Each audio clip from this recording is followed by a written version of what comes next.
Let's mic news at 6। घरेलू share बाजार में शुक्रवार को हल्की बढ़त के साथ कारोबार का समापन हुआ।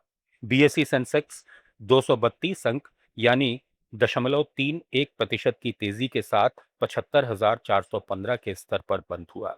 एनएसई निफ्टी में भी 65 अंकों की बढ़त दर्ज की गई और ये 23,719 पर पहुंच गया। आज के पूरे कारोबारी सत्र में बैंकिंग और मेटल सेक्टर के शेयरों में मजबूत खरीदारी देखने को मिली, जिससे बाजार को सपोर्ट मिला।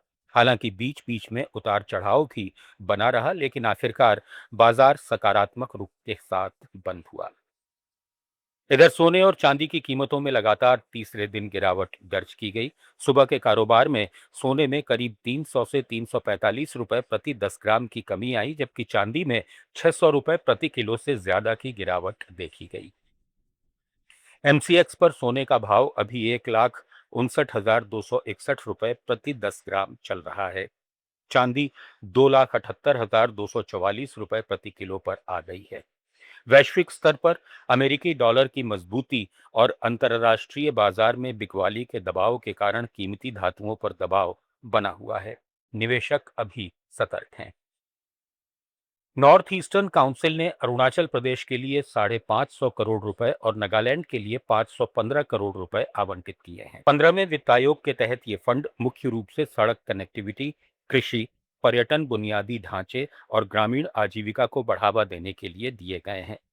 अरुणाचल में 10 सड़क परियोजनाओं में से 8 पूरी हो चुकी हैं, जबकि नागालैंड में कॉफी वैल्यू चेन डेवलपमेंट जैसे बड़े प्रोजेक्ट शुरू किए गए हैं।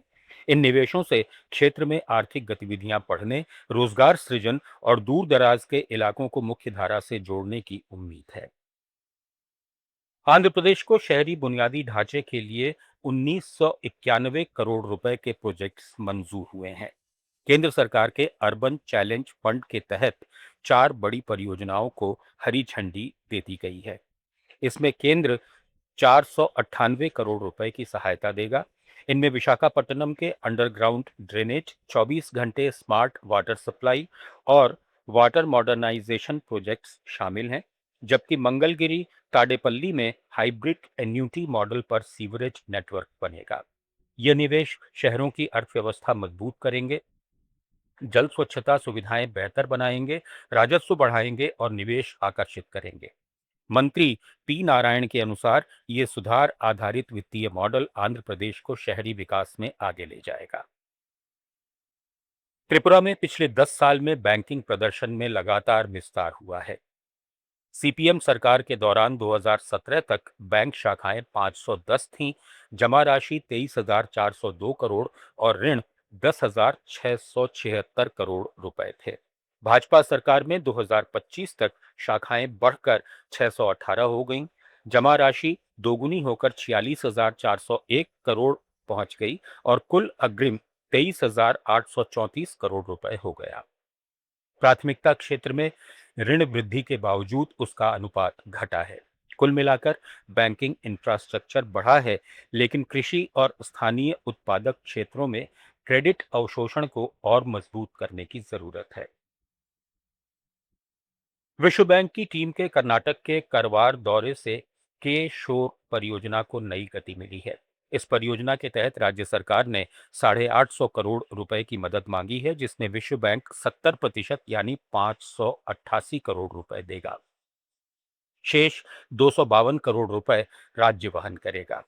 इसमें मुख्य रूप से प्लास्टिक प्रदूषण मुक्त तट, स्वच्छ समुद्र तट बनाए रखने, स्थानीय आजीविका मजबूत करने और पर्यटन बढ़ाने पर जोर है। उत्तरा कन्नड़ जिले को 250 करोड़ रुपए आवंटित किए गए हैं। यह निवेश तटीय अर्थव्यवस्था को मजबूत करेगा, मछुआरों और स्थानीय समुदायों की आय बढ़ाएगा और पर्यावरण अनुकूल विकास को बढ़ावा देगा। अधिकारियों के अनुसार यह कदम कर्नाटक की ब्लू इकोनॉमी को नई ऊंचाई देगा। न्यूज एट 6 में फिलहाल इतना ही। जुड़े रहिए लेट्स माइक के साथ। आप सुन रहे थे let's mike more than radio. Follow कीजिए हमें हमारे सोशल मीडिया प्लेटफॉर्म्स पर। It's time for news.